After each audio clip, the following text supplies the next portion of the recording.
What happens when one of Hollywood's most respected actors reaches his absolute breaking point on live television? What happens when years of built-up frustration finally explode in front of millions of viewers? You're about to witness the most intense moment in daytime TV history, as Robert De Niro completely loses it during what was supposed to be a simple promotional interview. This isn't just another celebrity disagreement. This is a full-blown eruption that left the entire studio speechless and the internet buzzing for weeks. Make sure to subscribe and drop a comment telling me what you think really triggered De Niro's explosive reaction. The atmosphere in the View studio was already thick with tension before Robert De Niro even took his seat. The legendary actor had arrived to promote his latest film, but something about his demeanor suggested this wasn't going to be your typical celebrity chat. Joy Behar, notorious for her sharp tongue and confrontational style, seemed particularly eager to dig into controversial topics rather than stick to the usual promotional script. "So, Bobby," Joy began with that familiar smirk, completely ignoring the fact that De Niro had specifically requested to be called Robert during the pre-interview briefing. "I have to ask about your recent comments regarding the political climate. Some people are saying you've become a bit too outspoken for an actor." De Niro's jaw tightened almost imperceptibly. His publicist, sitting just off camera, shifted nervously in her chair. This wasn't the agreed-upon line of questioning. "Well, Joy," De Niro replied, his voice measured but with an edge, "I think actors have every right to express their opinions like any other American citizen. We're not just dancing monkeys here for entertainment." "Oh, but come on," Joy interrupted, leaning forward with that antagonistic gleam in her eyes. "Don't you think there's a difference between having an opinion and using your platform to influence people who might not be as, let's say, informed as you are?" The condescension in her voice was unmistakable. De Niro's hands, resting on the arm of his chair, began to clench slightly. "Informed?" De Niro repeated, his famous intensity starting to show. "Are you suggesting that regular Americans can't think for themselves? That they need to be protected from hearing different viewpoints?" Joy laughed dismissively, a sound that seemed to cut through the studio like nails on a chalkboard. "I'm just saying that when someone like you speaks, people listen. Maybe you should be more careful about what you're putting out there." "More careful," De Niro said slowly, his voice dropping to that dangerous quiet tone that anyone who'd watched his movies would recognize as a warning sign. "Let me ask you something, Joy. How long have you been telling people what to think on this show?" The other hosts exchanged uncomfortable glances. Whoopi Goldberg tried to jump in with a joke to lighten the mood, but Joy was having none of it. "I've been in this business for decades, Bobby. I think I know a thing or two about responsibility." "It's Robert," he said firmly. "And responsibility? You want to talk about responsibility? Let's talk about the responsibility of journalists to actually ask real questions instead of setting up gotcha moments for their own agenda." Joy's face flushed red. This wasn't going according to her plan at all. She was used to celebrities backing down when she pushed, not pushing back harder. "I think you're being a little dramatic," she said, trying to regain control of the situation. "This is just a conversation." "No, this isn't a conversation," De Niro shot back, his voice rising slightly. "A conversation implies two people actually listening to each other. What you're doing is trying to create a soundbite that makes me look bad, so you can feel superior." The studio audience was dead silent. You could practically hear a pin drop as one of Hollywood's most intimidating actors squared off against one of daytime TV's most aggressive hosts. "I think you need to calm down," Joy said, her voice taking on that patronizing tone that had annoyed guests for years. De Niro's eyes flashed dangerously. "Calm down? You bring me here under false pretenses, ambush me with loaded questions, disrespect me by calling me the wrong name repeatedly, and then tell me to calm down when I call you out on your behavior?" Joy realized she had pushed too far, but her ego wouldn't let her back down. "Look, if you can't handle a simple interview without getting upset, maybe you should stick to acting and leave the political commentary to the professionals." That was the moment, the exact second when Robert De Niro's legendary composure finally snapped completely. The transformation was instantaneous and terrifying. The Robert De Niro that millions knew from Taxi Driver, Goodfellas, and Casino suddenly emerged, not as a character, but as himself, unleashing decades of pent-up frustration on live television. Professionals? De Niro's voice exploded across the studio, causing several audience members to physically jump in their seats. You think you're a professional? Let me tell you what a professional looks like, Joy. He leaned forward in his chair, his entire body language shifting into something predatory and intense. The camera operators instinctively zoomed in, capturing every detail of his rage. A professional does their homework. A professional respects their guests. A professional doesn't sit there with that smug little smirk thinking they're gonna make someone look stupid on national television just to boost their own ego. Joy tried to interrupt, raising her hand dismissively, but De Niro's voice cut through her attempt like a blade. No, you don't get to talk now. You've been talking for the last 10 minutes without saying a damn thing worth hearing.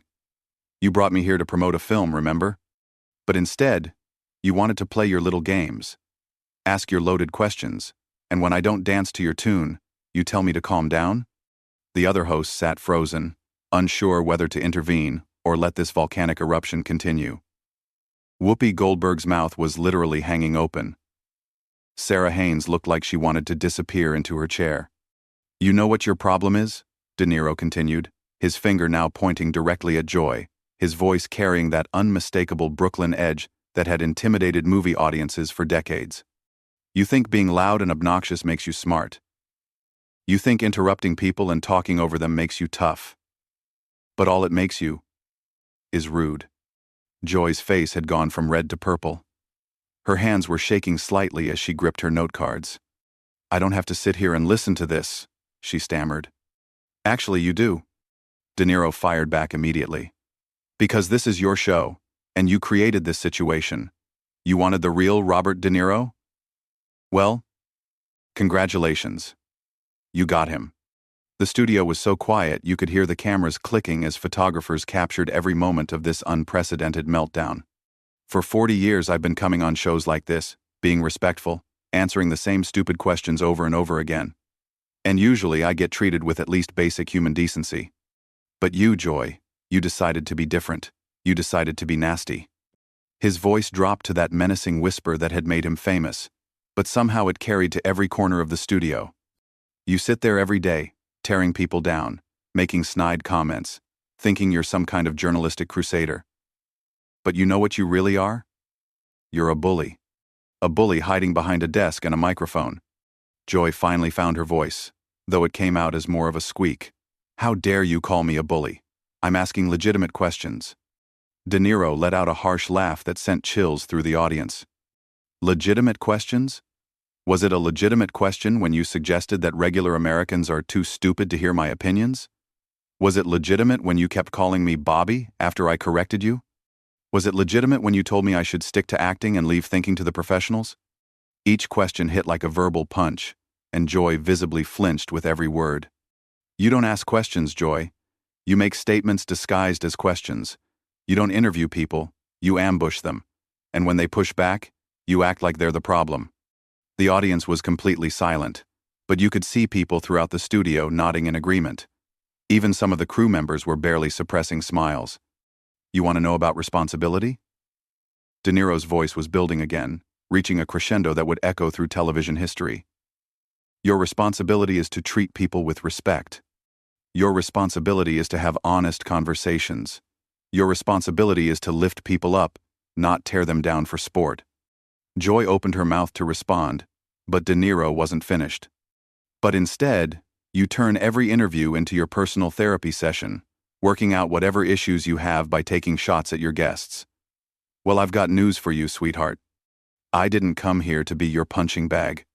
The word sweetheart dripped with such contempt that it seemed to physically push Joy back in her chair. This was De Niro at his most dangerous, channeling every intimidating character he'd ever played into one devastating real-life performance. The word hung in the air like a challenge thrown down in a street fight. Joy's eyes widened with a mixture of shock and rage, but before she could mount any kind of response, De Niro pressed his advantage with the ruthless precision of a seasoned predator. You think this is entertainment? His voice was now a controlled roar, every syllable delivered with surgical precision. You think humiliating people on television makes for good TV? Let me explain something to you about real entertainment, about real storytelling. He stood up from his chair, and the entire studio seemed to shrink around him. At 78 years old, Robert De Niro still possessed that magnetic presence that had dominated screens for decades, and now it was focused entirely on destroying Joy Behar. When I make a movie, when I create a character, I do it with purpose. I do it to tell a story that means something, that connects with people, that maybe makes them think or feel something real. But what you do here, this isn't storytelling. This is just cheap, mindless cruelty dressed up as journalism. Joy tried to stand as well, perhaps thinking she could match his physical presence, but the moment she rose from her chair, De Niro's gaze locked onto her with such intensity that she immediately sat back down.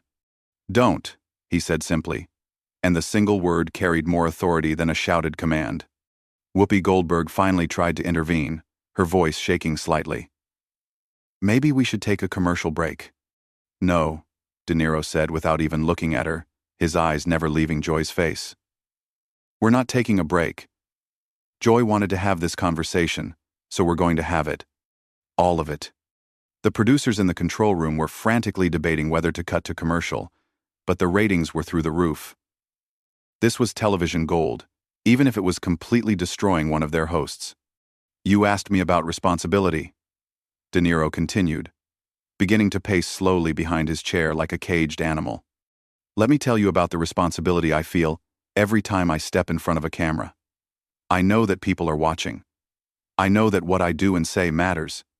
So I try to bring something real, something honest, something that might actually contribute to the world instead of just tearing it down." Joy found her voice again, though it was considerably smaller than before. "I'm trying to hold people accountable." De Niro stopped pacing and turned to face her fully, his expression one of complete disbelief. "Accountable? To who? To you? What makes you qualified to hold anyone accountable for anything? What have you ever created? What have you ever built? What have you ever done except sit behind that desk and throw stones at people who are actually trying to make something meaningful?"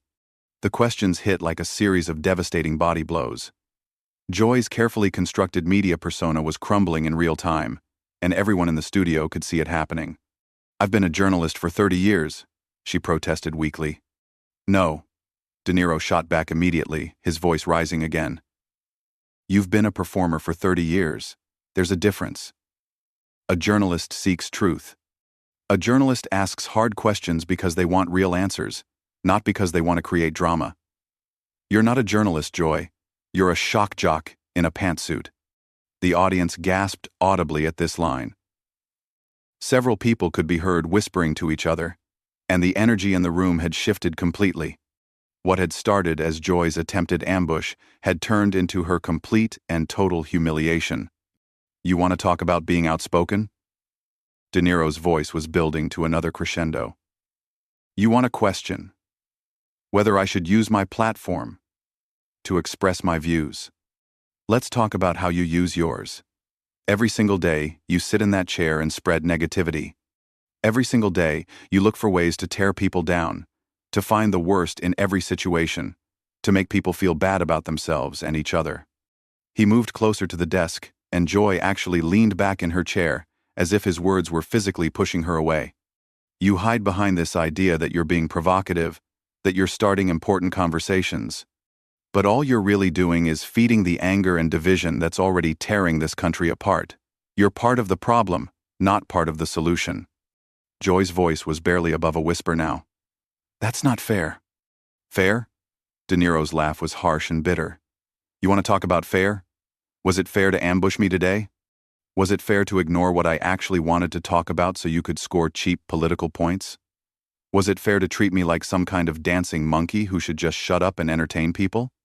The other hosts were looking everywhere except at Joy, who seemed to be shrinking smaller with each passing second.